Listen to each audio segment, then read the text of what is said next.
smart aleck Dave Stern in the back. So welcome. We're happy to see everybody here. It kind of had minimal publicity in the Rossmore News. In case you're not aware, they're completely censoring things that go in the news, the title of events. This event last week, they said we were having a meeting. They didn't say about what or anything else.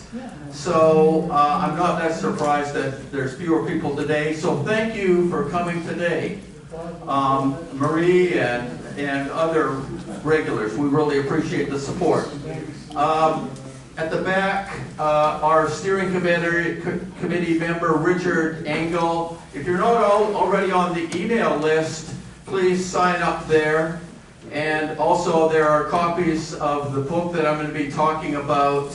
I'm selling it for $15. That's what I paid for it. Through Amazon, it's $20. So if you're interested, or you can just read my article. It was published in numerous places. It's called From Dallas to Gaza, was the title. We got moved over from the club room where we had a reservation to here. And, you know, I guess that's okay. This is a fine room, but we don't have the long cable, so I'll be reaching back to go to the slides. Where? From Gaza? Yeah, from Dallas. From Dallas to Gaza. Assassination, from Dallas to Gaza. Because it was written a year ago, just in horror at what was going in Gaza. And as I learned more and more about JFK, I realized that this didn't have to be. Things could have taken a different course.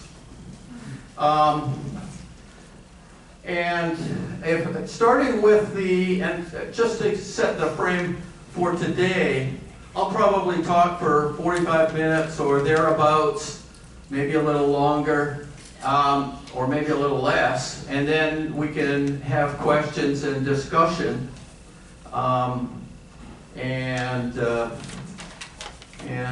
so forth.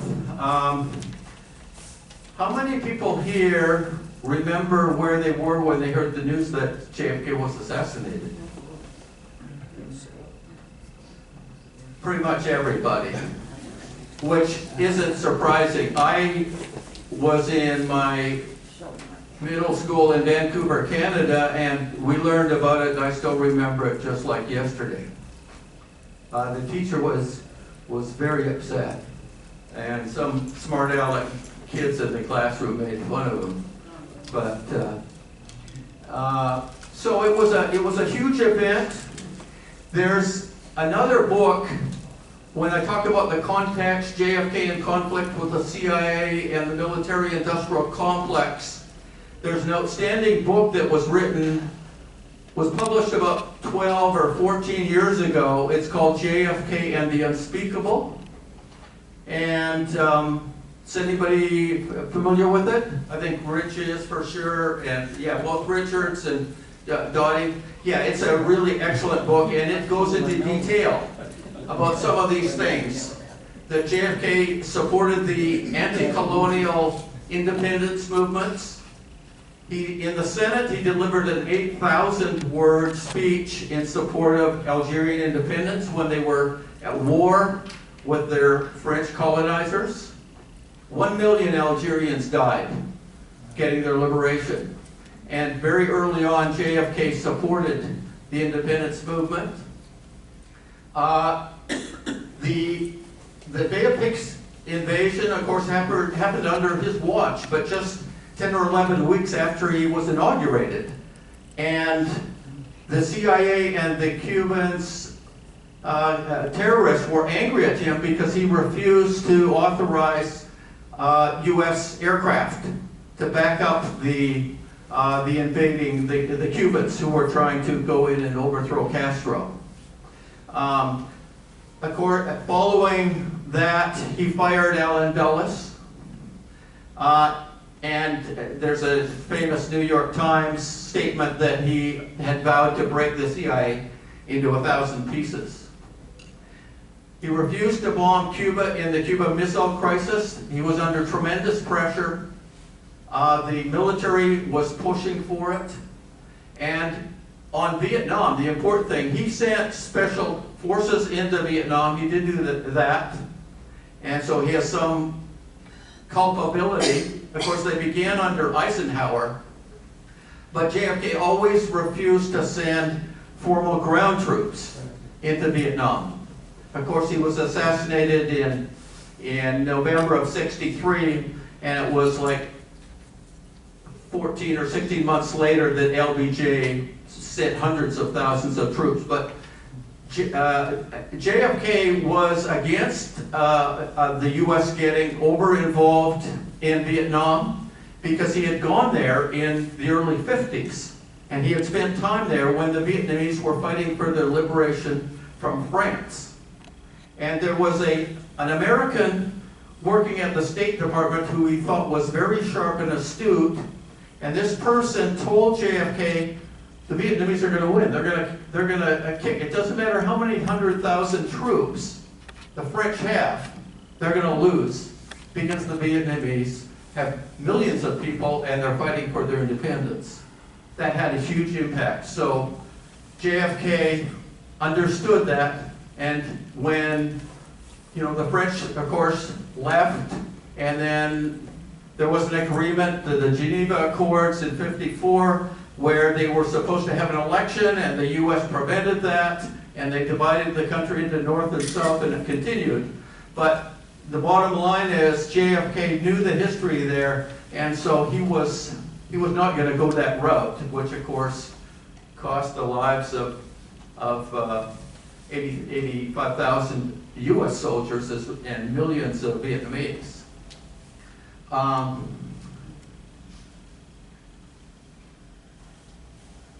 This is JFK when he heard the news that Patrice Lumumba had been assassinated. He was assassinated under the control of the CIA, who was working with the Belgians. Patrice Lumumba was the president of the Congo, and he had just assumed office. There was a lot of contention, and an independence movement in Congo kidnapped him with the guidance of the CIA, and they wanted to get him assassinated before JFK took office. So he was assassinated 3 days before Kennedy was inaugurated, and then this is 5 or 6 days after he was inaugurated that Kennedy heard, he was informed that Lumumba had been murdered, and the presidential photographer was there and caught this. But it's just representative. The context. Now, I'm talking about the context for this controversy over U.S. foreign policy. Many prominent Jewish Americans opposed Israeli terrorism and Zionism. Albert Einstein and Hannah Arendt and dozens of others signed a letter in the New York Times denouncing Menachem Begin when he was coming to the U.S. as being leading a party closely akin to Nazi and fascist parties. Martin Buber was a well-known, internationally known philosopher and who was an Israeli citizen. And he said, at the inception of the state, complete equality with Jewish citizens was promised to the Arab population.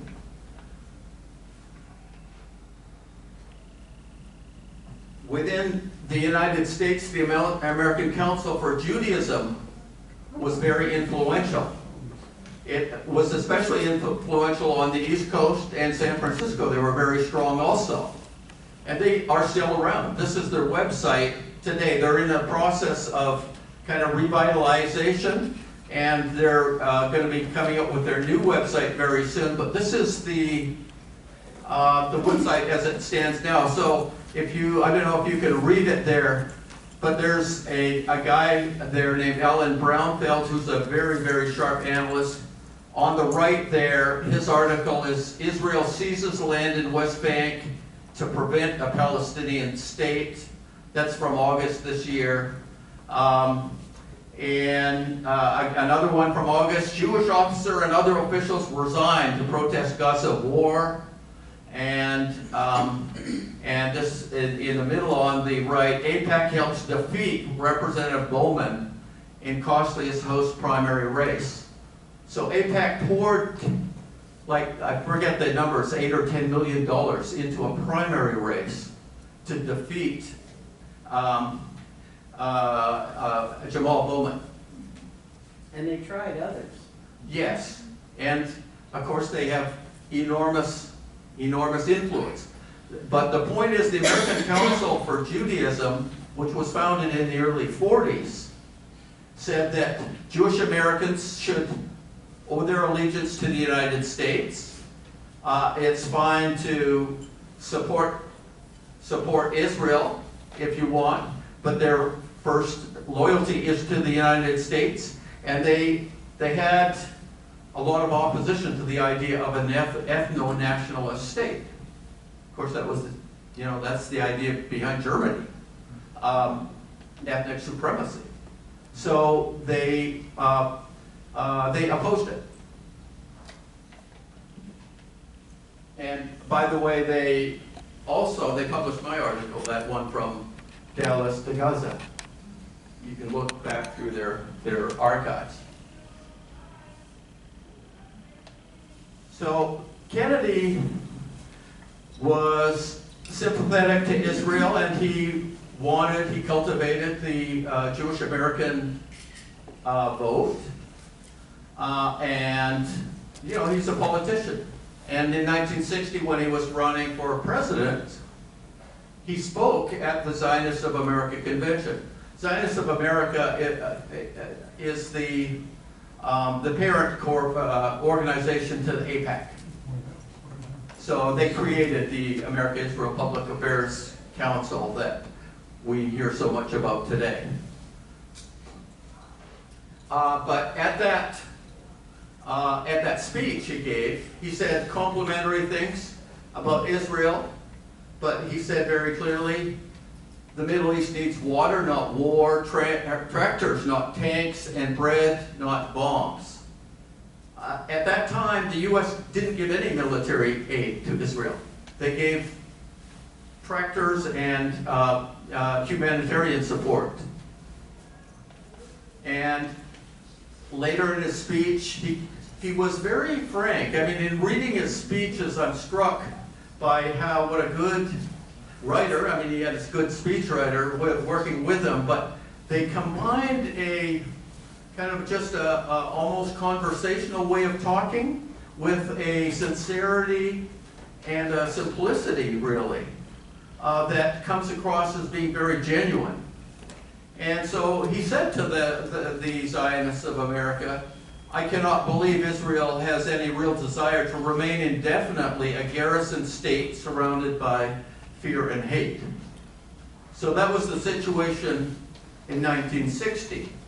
And JFK thought it didn't make any sense to have a perpetual boiling situation in the Middle East.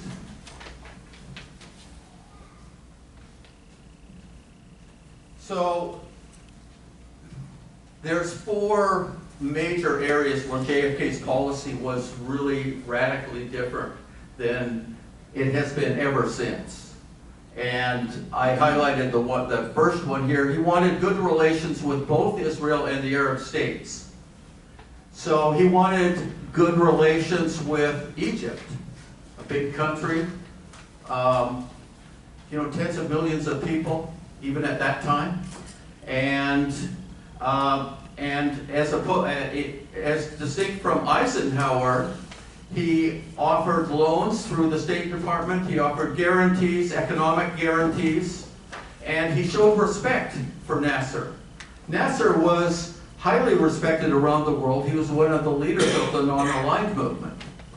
And he was a nationalist who was organizing, mobilizing the Arab population, and Kennedy treated him with respect, not disdain or arrogance the way it too often happens nowadays from U.S. officials.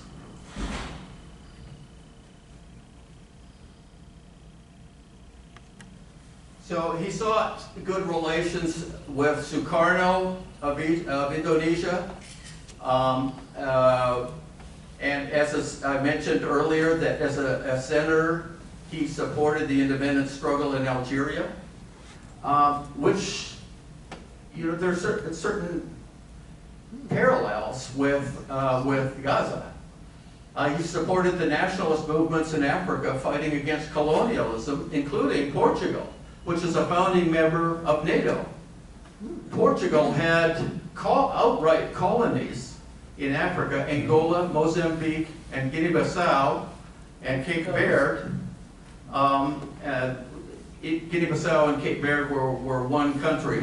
So they were colonies, and that war went on into the 70s, the war for their liberation. But JFK was against colonialism. He supported the nationalist movements. And this is in some ways it's typical.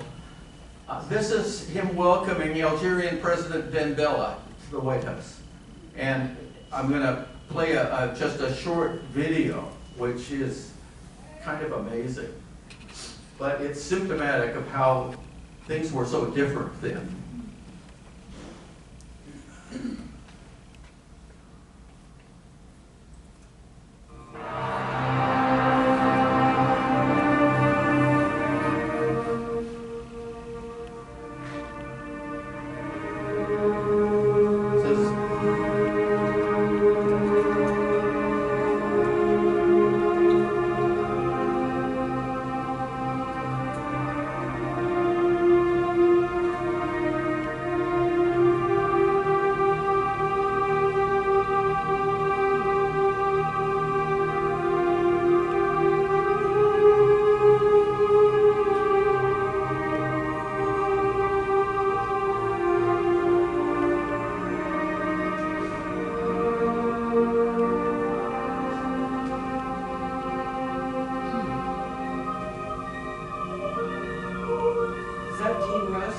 Yes.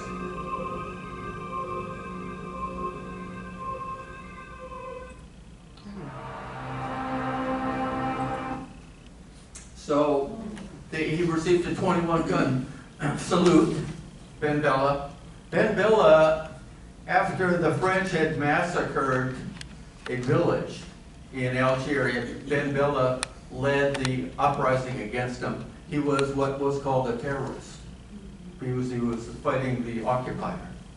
And he went to prison. He was in prison for years. And then he became the president. And you can see the respect that Kennedy had for him. So, in addition to, well, the second point here is that Kennedy insisted Israel follow the rules. That Washington is working for the interests of U.S. citizens, not for a foreign country. And one of the ways that he did that was the Department of Justice, under his brother, insisted that the Zionists of America should register as agents of a foreign country under FARA, the same way that many organizations do. And then they have to account for where their money comes from and what their activities are. And to it's not tax deductible. Exactly, exactly. Unlike today. Yes. So I've got a couple of slides here showing the timeline of the event. The effort to get the Zionists to register under FARA. In November '62, the Assistant Attorney General said that the AZC should register as an agent of a foreign principal. And spring 1963, the Zionists did not register. They stalled and delayed. In August 63, Senator Fulbright was having hearings about undue Israel influence in the Senate Foreign Relations Committee. In August 63, the Department of Justice analysts concluded the department should insist on the immediate registration of the AZC under FARA. October 63, Department of Justice sends the forms to register and instructs the AZC department expects a response within 72 hours. So this is, they're putting the screws to it. They're saying we're not going to mess around anymore. Register. A week later, Zionist attorneys again stalled, and they said such registration would be so publicized by the American Council for Judaism that it would eventually destroy the Zionist movement. I was saying earlier on that the context was quite different then. The American Council for Judaism was influential. A lot of influential American Jews thought that we're Americans. It's one thing to support Israel, it's another thing to become agents for another country. My parents were very active members. Yes, yeah, well, I'm sure there's many people here. In what, the American Council? Yeah. Yeah, for the American Council for Judaism? Yeah. Oh, wonderful. Yeah. And where were they San living? Francisco. Yeah. Yeah, some of the most influential people in San Francisco were big in it. I've got a friend who went to a synagogue there, and yeah, it was they were not Zionists. Emmanuel was big. Yeah. In it. Right. And there's Elmer Berger was very prominent in the American Council for Judaism. So the point is, there was a lot of pressure from the Kennedy administration to say, it's fine for you to do whatever you're doing, but you have to follow the rules. And if you're working for a foreign government or in the interest of a foreign government, you have to register the way other organizations do. And JFK, the third area of distinction between JFK's policy and all the policies that have followed since, is he supported the UN resolution on Palestinian refugees. And that resolution, 194, says refugees wishing to return to their homes and live at peace with their neighbors should be permitted to do so at the earliest practical date, and that compensation should be paid for property of those choosing not to return for loss and damage to property. So Resolution 194 is very important, and Israel promised to abide by it when it was admitted to the United Nations as a quote-unquote peace-loving nation. So we see here the U.S. stand angers Israel. This is New York Times, November 20, 1963. Premier Levi Eshkol expressed extreme distaste today for the U.S. position in the Palestine refugee debate. Only 2 days before the assassination. Correct. Israel's anger was conveyed in the strongest terms, and the Israel government is upset about the American resolution before the political committee and by American maneuvers over the issue. Israel has two objections. First, it involves the choice by the refugees and is believed to give greater weight to repatriation rather than settlement. And second, Israel basically favors direct negotiation rather than third-party mediation. They didn't want to have the United Nations or a commission of several countries kind of looking over this to try to make sure it was fair. And the U.S. was a member of the three-country commission that was that was looking at this. Who are the other two countries? I don't recall. Norway may have been one of them, but I don't recall. It wasn't Egypt and Jordan. This is from November 21. U.S. resolution at the United Nations in that committee, the full committee. They took a vote, and it was 83-1.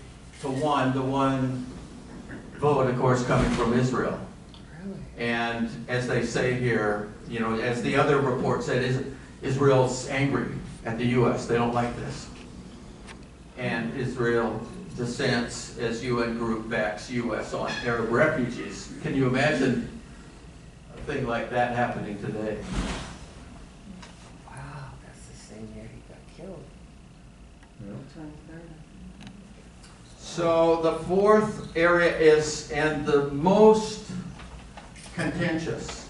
They're all contentious, but this is the biggest one. Kennedy was intent on stopping Israel from getting nuclear weapons because a nuclear facility was being constructed at Dimona, which is in the Negev desert. And the U.S. suspected that they weren't doing this to provide energy. They were doing it to build a nuclear weapon. And so it went back and forth. And I've got some of the details here. By the way, if you look at my article online or you get the book, they've got a lot of the full documents, the letters that went back and forth between Ben-Gurion and Kennedy and Levi Eshkol and Kennedy and other key documents. And you almost have to read it to get a sense, because they're talking diplomatically, but you can tell Kennedy's giving an ultimatum, saying U.S. support for Israel could be threatened if you don't comply with this. So a lot of these key letters were only revealed in 2019, 5 years ago. They've been locked up until now. And that's why I say you have to really look at them. And I've got links in the article. There are links to the different articles, so you can see it in detail. But now the introduction to this is from the National Security Archive. It's the full exchange of letters and related communications between Kennedy, Ben-Gurion, and Eshkol, published for the first time today. This is in May 2019 by the National Security Archive. Illustrates both Kennedy's tenacity and Israeli leaders' recalcitrance on the matter of Dimona.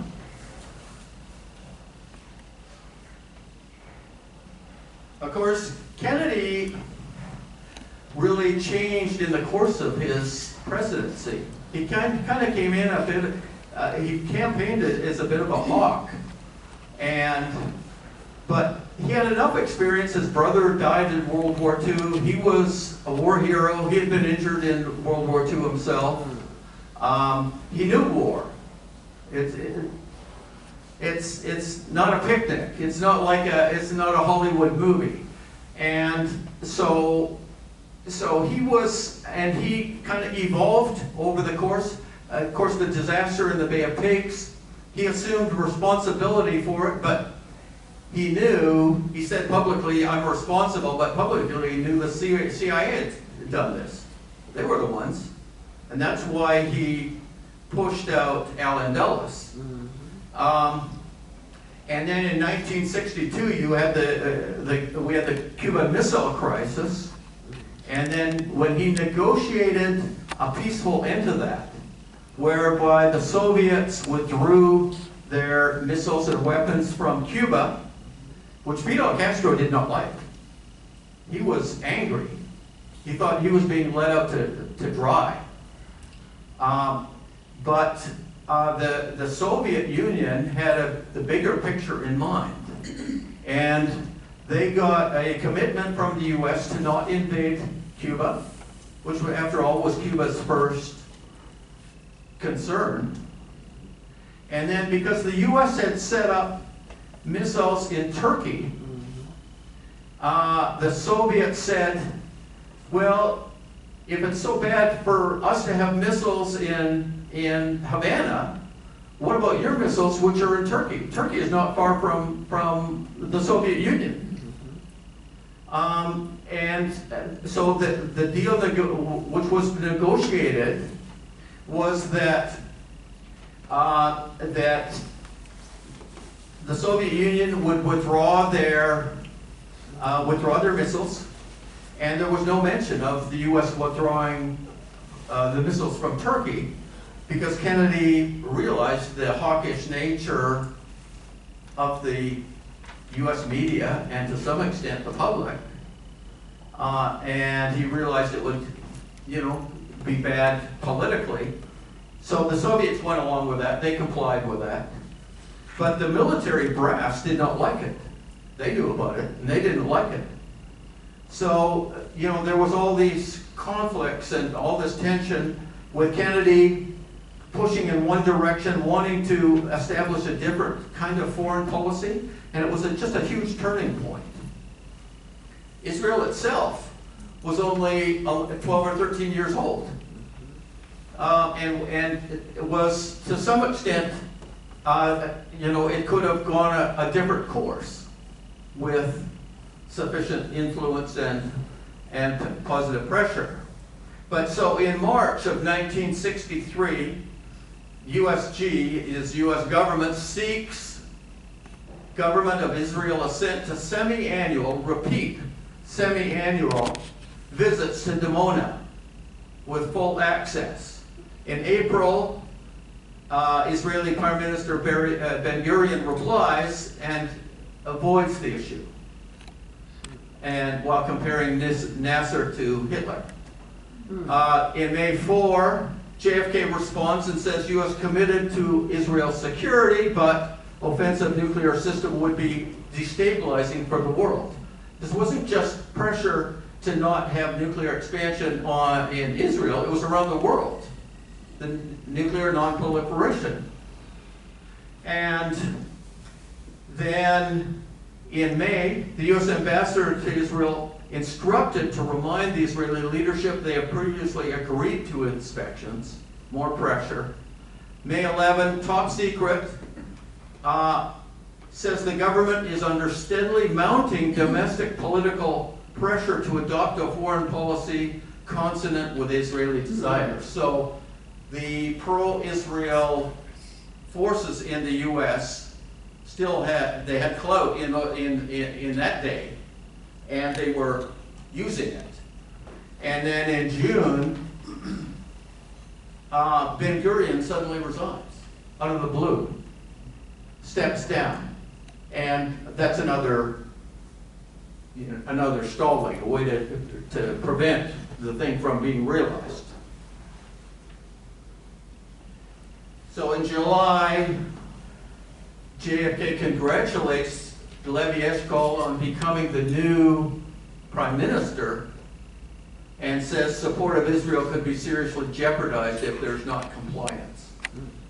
It's really interesting to look at that particular letter, because right at the top he says, oh, congratulations on becoming the new prime minister, and I'm sorry to dump this on you on your first days in office, but we need to get some business straight here about Dimona.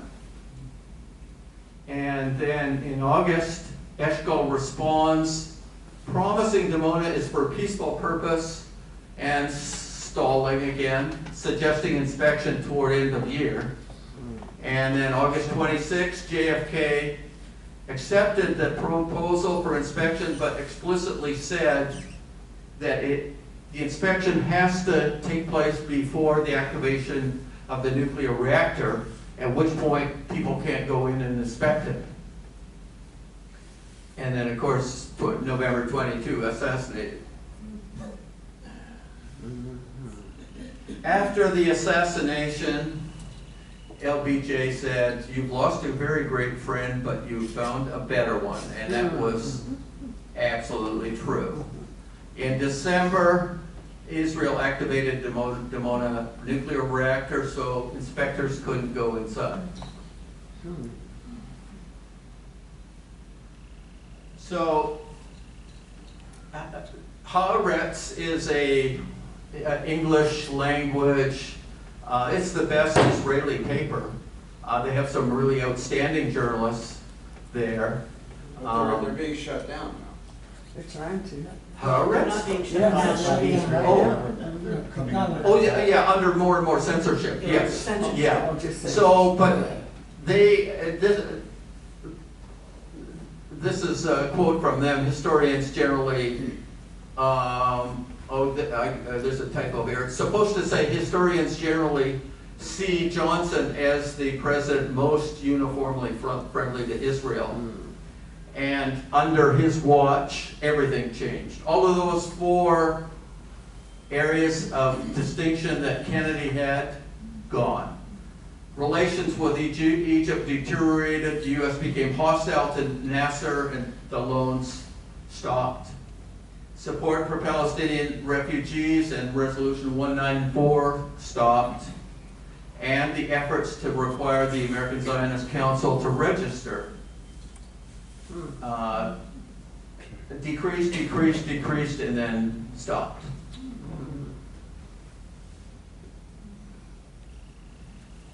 So, with nuclear weapons and a lot of influence in the U.S., and Johnson was under their thumb, his major funder was a staunch Zionist. And but with a they successfully developed a nuclear weapon. And then in 1967, the surprise attack on Egypt, Syria, and Jordan. And Israeli generals have acknowledged this was a complete surprise attack. They weren't under threat from Egypt. They were worried about Egypt. So when they launched the war, when Israel launched the war, it was just a wipeout. And how many here, out of curiosity, know about the USS Liberty? Okay, so lots of people. For those who don't know about it, it's almost hard to believe. It is hard to believe until you hear it has been so exhaustively researched that the USS Liberty was a communications ship. And it was the most sophisticated U.S. communication ship. They didn't have weapons, they had antennas to monitor the surroundings and to pick up any frequency and pick up any calls that are going through the air and record them. And it was the most, like I said, it was the most sophisticated communications interception ship in the U.S. Navy fleet. And off the coast of Egypt, early on in the 6-Day War, that ship was attacked by Israel for hours.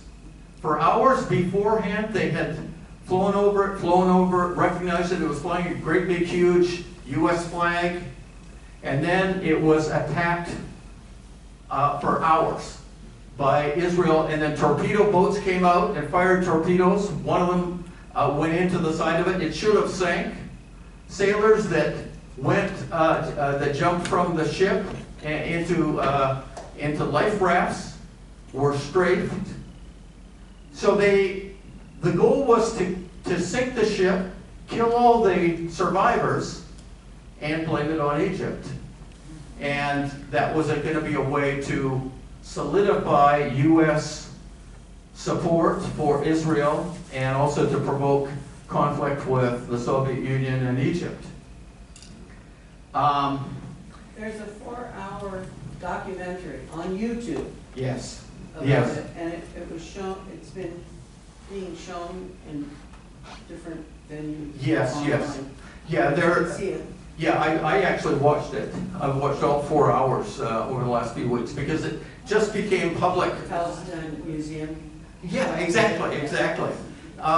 There are several videos, and we've showed them at Rossmore. We've showed several videos. There's an Al Jazeera one. There's the USS Liberty Veterans Association. We've had them, and Marvin knows all about this because he's been the contact. Where is Marvin? Marvin, come back here. Marvin, who's the co-founder of Voices for Justice in Palestine, has been in contact with them, and we've had some of the survivors come up here and speak. There's somebody, Dawn something or other, who lives down in Los Angeles area.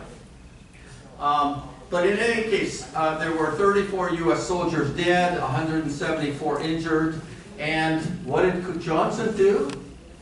They prevented a rescue of the ship. Johnson said, "I will not have my ally embarrassed." So that gives a sense of where he was coming from. The extent of the corruption and betrayal is mind-boggling. And just continuing, how bad things have gone. How bad things have gone for both the Israeli people who live in Israel and the Palestinians and the whole region. I mean, here you've got thousands of Lebanese who have been killed in the last 6 weeks. The total rejection of the responsibility for refugees. Of course, the 6-day war was like the high point of Israel. That's when a lot of people thought, well, you know, everybody loves a winner, and of course they are masterful at the propaganda and the PR for it. So there was a total rejection of the responsibility for the Palestinian refugees. And by the way, they are still in refugee, I mean, they're parts of cities now, but they're incredibly dense in Damascus and Beirut and all sorts of other cities. And Israel's been aggressive and unwilling to compromise. It's been continuous wars and apartheid. Apartheid is not me saying it. That's what Amnesty International, that's what Human Rights Watch, that's what the leading Israeli human rights organization, B'Tselem, that's what they say. And that's what Jimmy Carter said. Exactly. Peace, not apartheid. So the sad thing is that JFK's warning and treaty about Israel being or becoming a garrison state surrounded by fear and hate, that's the reality, unfortunately. The USS Liberty shows the impunity and brutality of Israel. Imagine attacking a U.S. ship and the subservience of LBJ. Among the many reports, there's a prominent one by Admiral Thomas Moore, United States Navy, former chairman of the Joint Chiefs of Staff. And their findings, they did an investigation of it. It was swept under the carpet instead of being publicized on front page or in Congress. It was swept under the carpet, but they document everything, that it was an intentional attack, that U.S. authorities prevented help from coming because they wanted the ship and all survivors to go down. It went on for hours and hours. So that's something to look at. That's a photograph. Now the ship was spotless, immaculate, super good looking beforehand, and this is when it was being making its way to dry dock, where most of the antennas had been shot down or they'd been separated, and there was blood all over the ship.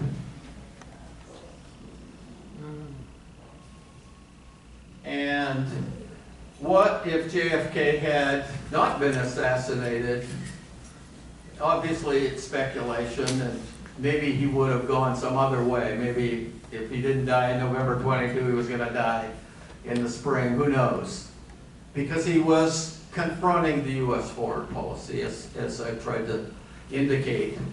But if his policies had remained, it was not an individual thing, it's about the policies that he was promoting and advancing. And if he had stopped from Israel from acquiring nuclear weapons, if there had not been a 1967 war, that's where Israel seized control of Gaza. That's where they seized control of the West Bank, the Golan Heights, West Jerusalem. What if there had been a resolution of the Palestinian issue? If they had followed through with their promise and allowed the Palestinian refugees, the 750,000 who had fled, to return. There was enough land there that, there's enough land for everybody. And think of all the disastrous wars where Benjamin Netanyahu was a major proponent of, like the invasion of Iraq in 2003 and so forth. Iraq, Libya, Syria, Lebanon. These are wars in Israel's interest, not in ours. No brutal occupation in the West Bank, no genocide in Gaza, peace in Israel, Palestine. So I think it was, sometimes it's worth it. Sometimes it's a waste of time to think what if, but sometimes it's worth reflecting on. And I think the key thing is the policies didn't have to be this way, and it's really gone a terrible direction, and there has to be a major change in policy. And it's not just Israel policy, because the U.S. has permitted all this. And the U.S. is still the protector of Zionism and Israel. And there's, lots of Israelis. There's lots of Israelis that they are, they do believe they're superior, and they'll do anything to the Palestinians. But there's lots of Israelis who don't believe that, and so it's two sides. There's two choices. The horror is that they say they speak to the Jewish people. Exactly. Yeah. And I always say, no, Israel's not the Jewish nation. Israel is the Zionist nation. I've got lots of Jewish friends. None of them support Israel. None of them want to go there or have anything to do with it. So some of the documents that I've talked about, the letters and the HR or the UN Resolution 194, a lot of the documents are in the book, which is the cover is on the left there, JFK and RFK Secret Battle, and I guess that's it. We're pretty much on schedule.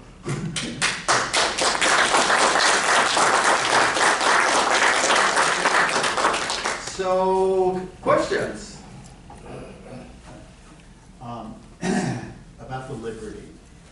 One thing that sort of a question that poses itself to me is when the Israelis were planning the Liberty attack, I'm imagining someone in the room must have thought, well, suppose we don't succeed in sinking the ship and killing everybody, what then? And then there must have been some answer to that.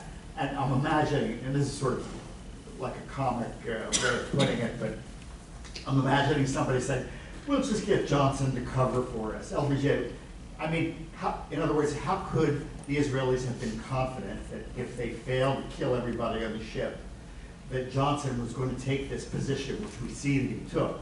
It's sort of, how could they have confidence about that? I mean, did they work it out with him beforehand? I mean, or did they have some tremendous blackmail on him?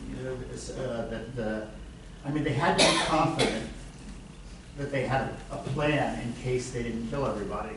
Just thought that. Yeah. No, I think that's correct. Some people have theorized that that Johnson was in on it. He knew it was going to happen beforehand. Of course, you had the Gulf of Tonkin excuse that for the U.S. going into Vietnam, which were 2 years before. Well, this was going to be a pretext for going to war with Egypt and possibly the Soviet Union. Also, LBJ in 1967, he had a lot of contention on his hand already about Vietnam. So he was looking for, he may have been looking, if it's true that he knew about it beforehand. I find it astounding too, because it's such a clear act of betrayal, but you can hear about other things like this which are almost unbelievable, and yet they happened. What we do know is that they didn't sink, try as hard as they could. The Israelis, a lot of people said the ship should not have stayed afloat. What with the torpedo missile in the side of it, all the attacks, the strafing, the dropping bombs, dropping napalm on the boat, that a lot of people have said that it should not have continued, but it did. Just seeing a couple of people I know come in. You're a little bit late, but welcome. Welcome. But the point is that so what happened with the soldiers who are the sailors who survived? They were all told to shut up. This didn't happen. You can't tell your wife about it. You can't tell anybody about it. And so if you go to the USS Liberty Association, you can read all these testimonies from sailors who talk about how they had to be quiet for decades, how sick many of them were as a consequence of that. And they describe it, how they were intimidated. If you talk about this, you're going to jail. If you talk about this, I mean, one of the people in the movie that was referenced talks about an admiral sitting down with the person and starting off very friendly, but then at the end just telling them, you know, this didn't happen, and if we find out that you're telling other people about it, you're done for. So, you know, there was a hush campaign. Other questions? I just wanted to make a comment about, you're referring to arrogance of Israel, about whatever they're doing, you know, there is no limit as they do it. Just recall Ariel Sharon in Israel when he was attacking Sabra and Shatila and killing all of the innocents in Lebanon. And somebody was asking him, how are you going to respond to American administration with all of the slaughtering of innocent people in the refugee camps? He said that, well, we let American Congress and Senate take care of it. Don't worry about American administration. Yeah. Similar. Well, Rick, not a question, but Dottie and I didn't know what to expect today, and I'm rather impressed with this. Very informative.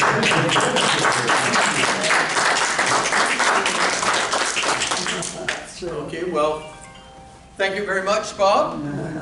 Appreciate. I wish we had a larger attendance, Yeah. because it's the night before. Thank you. Yeah, that's right. We had little publicity. It's the night before, day before Thanksgiving, and all these reasons. Other questions or comments? So I have a question. Well, one question I have that's separate is, what does strafe mean? Oh, firing, you know, from an attack ship or helicopter, Okay. strafing, And the killing other, people on the deck. the other question I had was, what do you attribute the complete change from LBJ at the opposite opinion, in other words, that he held? What was behind that? That's a question I had in mind too. What was behind JFK's change of policy? No, LBJ. Or LBJ's? Yeah.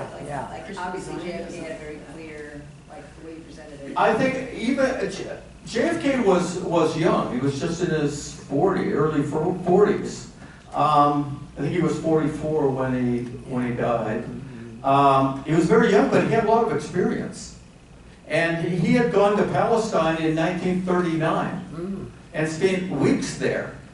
And another thing that's in the book and linked is the letter he wrote to his father.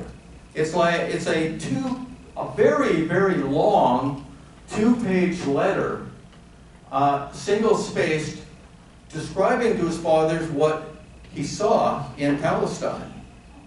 And, you know, I make reference in the article and the book about that. But his description really holds true today.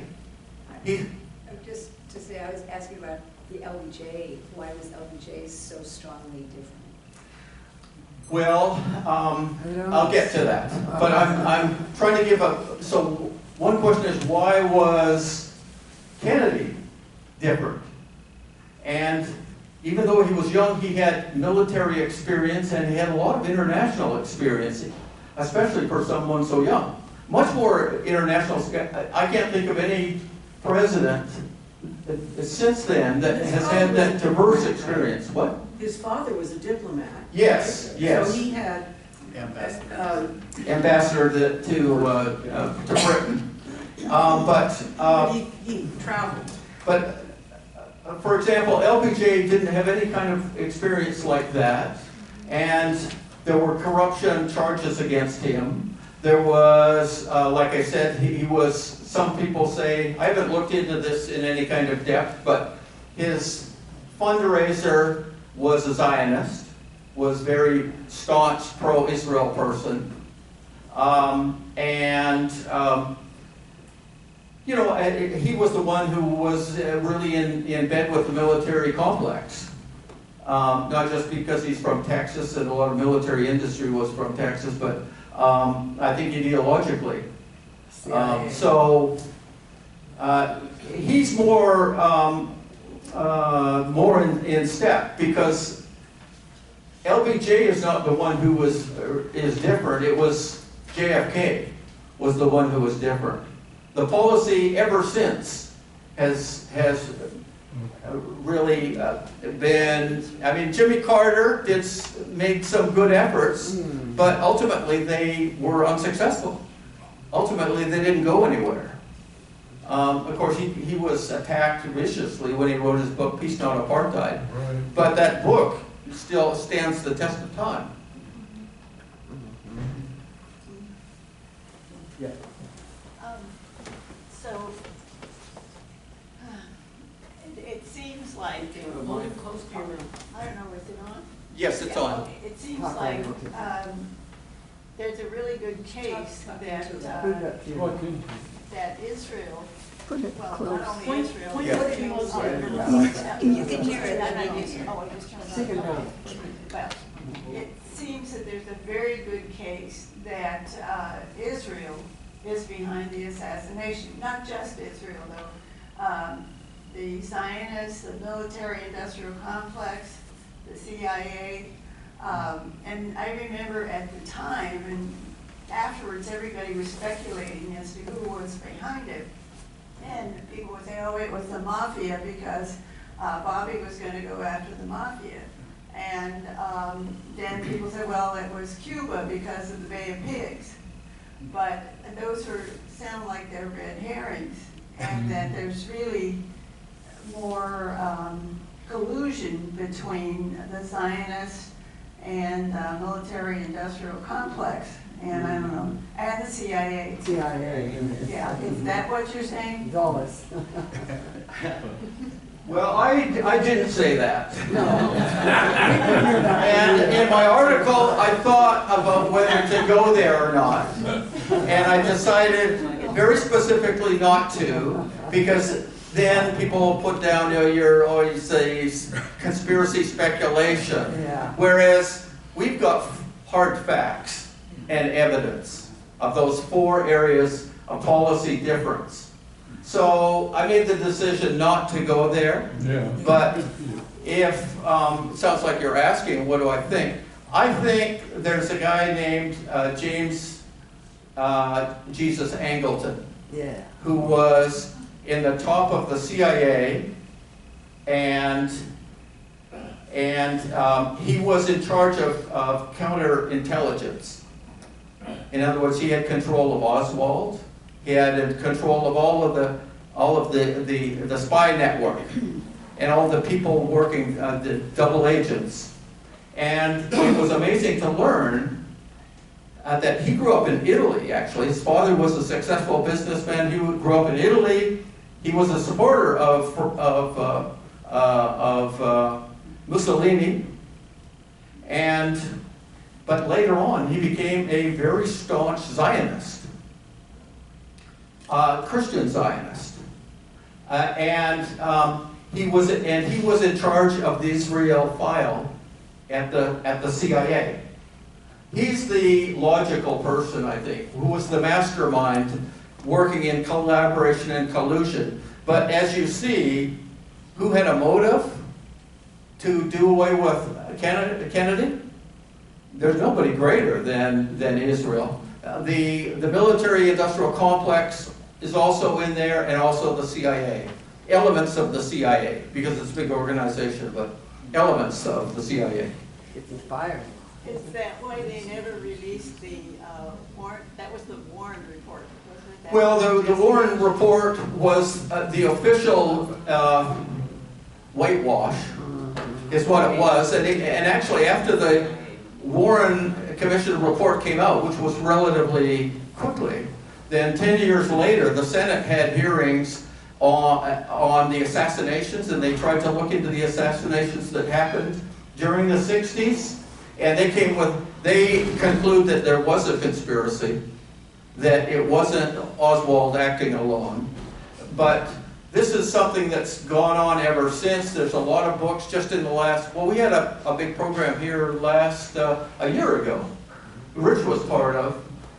We had a big crowd at the fireside. We pretty much filled up the fireside room. So it was, next question? Do you think that not Kennedy, Johnson is was a Christian Zionist? I don't know. I don't know. He had family that was Jewish, and he had been to Auschwitz. He had a strong emotional connection, in addition to the influence of this, of his chief fundraiser. Yeah. Those may have been factors. There may have been an emotional factor.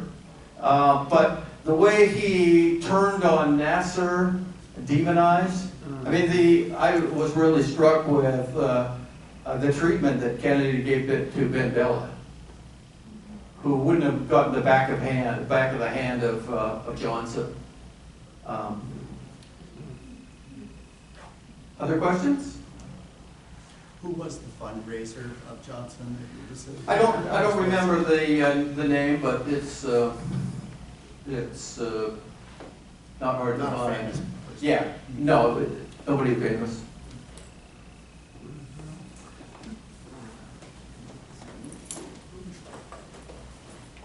Rick, do you see any implications from this about policy today, or what needs to happen going forward?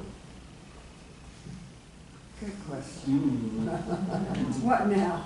I think the policy implications, to my mind, are that the problems are systemic, that it's the interconnections between the Zionists and very powerful forces in the U.S. are very deep.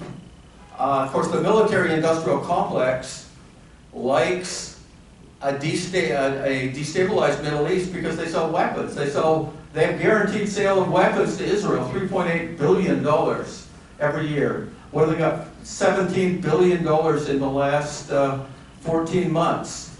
Plus, Surveillance. Egypt and Saudi Arabia are buying weapons, so you can see how they've got an interest. The implications are that it's very difficult to change, that I think a leader who tries to make change is going to run into some, there's the danger of assassination. So there's a couple of things.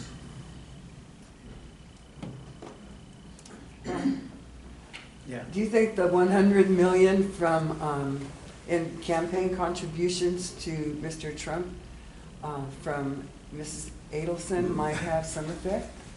Well, no, I don't think so. He doesn't.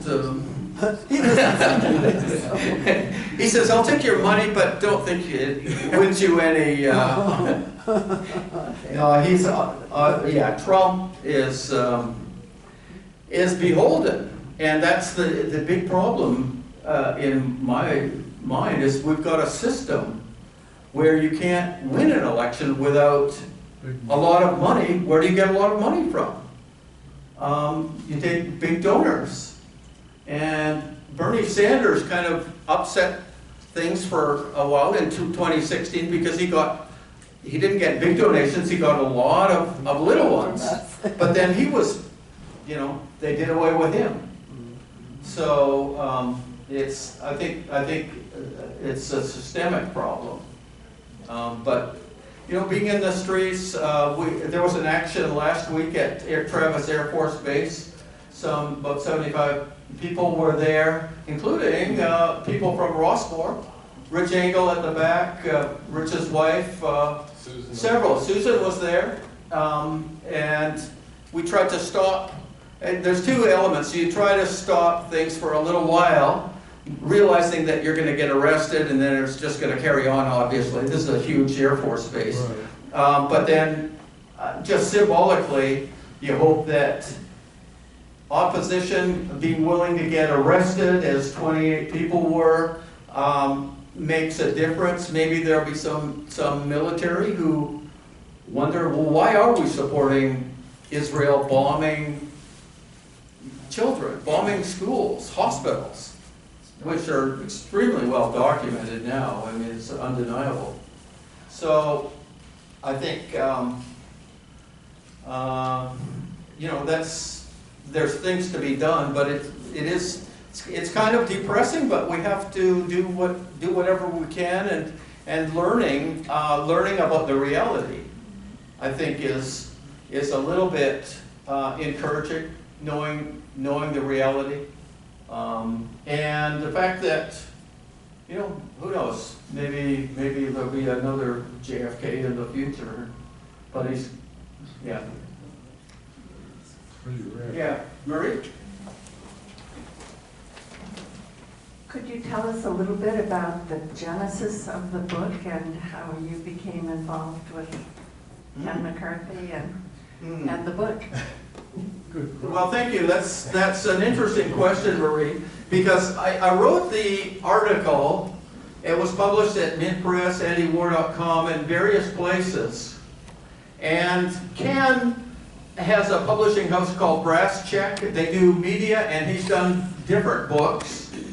And he contacted me, and he said, "We'd like to use your article, which I've got the links to all of this evidence that you can find online. If you want to see the letter that Kennedy wrote to Ben Gurion, you click and you can actually see it. Because it's only been available for 5 years now. Ken suggested this to me, and so I said, yeah, sure. Sounds fine. I hope it goes out. It's on Amazon. We're selling the book for $15. I think did I mention that? Yeah. And did I mention that it costs $20 on Amazon? Yeah. So it's a bargain. But Christmas is coming. Yeah, right. The perfect Christmas gift.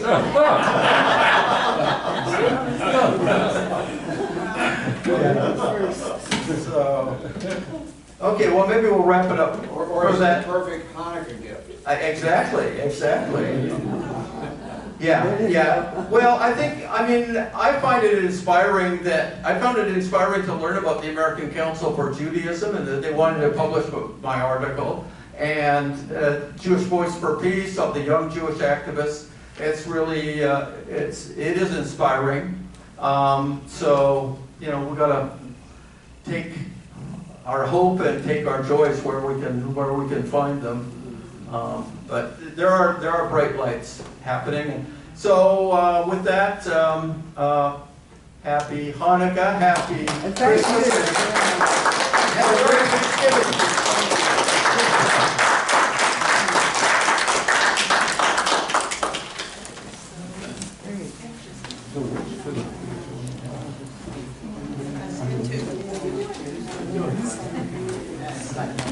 Steve, Kathy,